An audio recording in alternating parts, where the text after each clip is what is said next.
Di tengah panasnya polemik penggunaan musik di ruang komersial, sejumlah musisi tanah air mengambil sikap. Thomas Ramdhan mengizinkan lagu ciptaannya dibawakan gratis, sementara Charlie Van Houten akan beri hadiah jika lagunya dibawakan.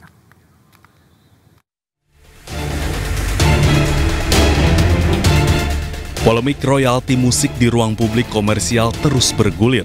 Para pelaku usaha diwajibkan bayar royalti kepada pencipta dan pemilik hak terkait jika memutar musik lokal dan luar negeri di ruang komersial.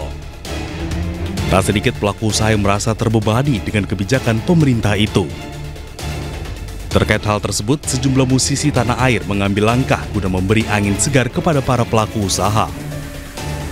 Alih-alih mempermasalahkan, musisi Charlie Van Houten justru berjanji akan beri hadiah bila ia kebetulan berada di suatu tempat yang memutar dan membawakan lagu-lagunya.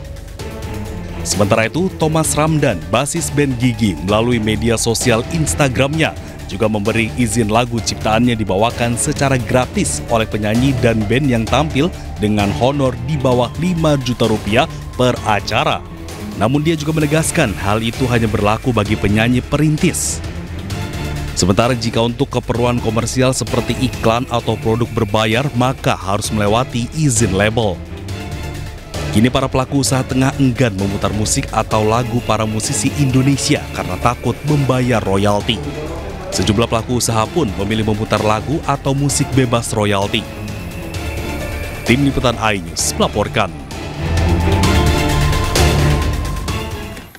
Pemirsa, dalam keputusan Menteri Hukum dan HAM nomor HKI 02/2016, tarif royalti telah diatur secara resmi. Pembayaran dilakukan minimal sekali dalam setahun dan dapat diurus secara daring melalui situs resmi LMKN. Dan berikut ketentuan tarif untuk usaha jasa kuliner bermusik. Untuk restoran dan kafe, royalti hak pencipta Rp60.000 per kursi per tahun.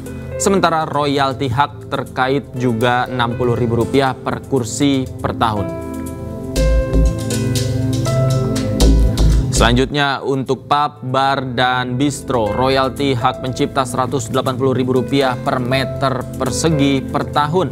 Sementara royalti hak terkait juga Rp180.000 per meter persegi per tahun.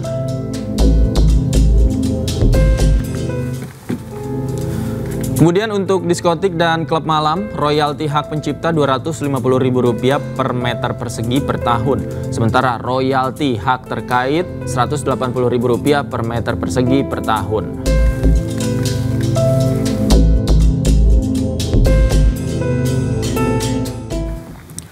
Jelang upacara kehormatan militer di Bandung, Jawa Barat minggu lusa, penerbang tempur TNI Angkatan Udara menggelar latihan manuver di Lanut Halim Perdana Kusuma, Jakarta. Pesawat tempur yang dilebatkan terdiri dari F-16 dan T-50 Golden Eagle.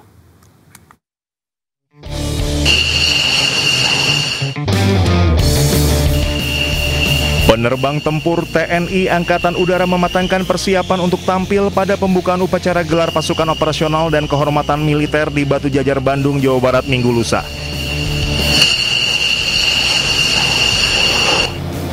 Beberapa metode latihan yang sedang dijalani yakni manuver terbang atau flypass untuk mengiringi pembukaan upacara. Selain itu, penerbang tempur juga akan menampilkan manuver terbang pada akhir upacara sebagai penutup rangkaian defile pasukan.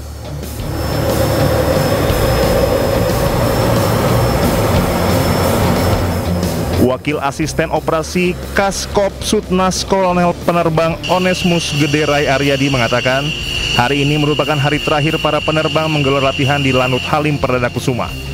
Beberapa skuadron tempur terlibat dalam penampilan di Batu Jajar nanti. Aryadi memastikan latihan hari ini berjalan maksimal demi menampilkan yang terbaik pada minggu lusa. Kegiatan demo udara ini untuk pesawat-pesawat tempur kita dilibatkan pada kegiatan opening dan closing. Jadi opening mereka melaksanakan PES sebagai pembuka untuk operasi darat. Setelah mereka PES itu akan diikuti dengan ledakan, dum-dum-dum. Setelah meledak, barulah dimulai dengan demo lanjutannya. Pesawat tempur yang dilibatkan terdiri dari F-16 dan T-50 Golden Eagle. Tidak hanya pesawat tempur saja, TNI Angkatan Udara juga akan memamerkan ragam pesawat angkut dan helikopter tempur dalam upacara nanti seperti CN-235 dan Hercules.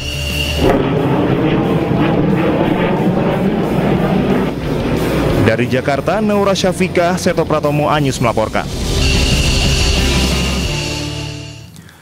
Pemirsa, pemerintah memberi kesempatan bagi masyarakat umum untuk mengikuti upacara bendera 17 Agustus di Istana Kepresidenan secara langsung. Namun, masyarakat umum harus mendaftarkan diri di website terlebih dahulu untuk mendapatkan tiket antrian.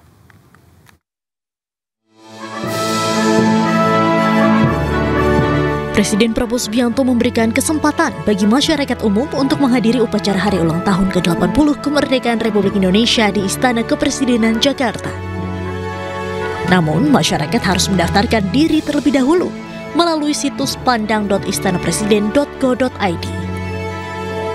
Untuk mengikuti proses pendaftaran, calon undangan harus melengkapi syarat, seperti mengisi data diri lengkap dan email aktif, mengunggah foto KTP, serta mengunggah swafoto bersama KTP.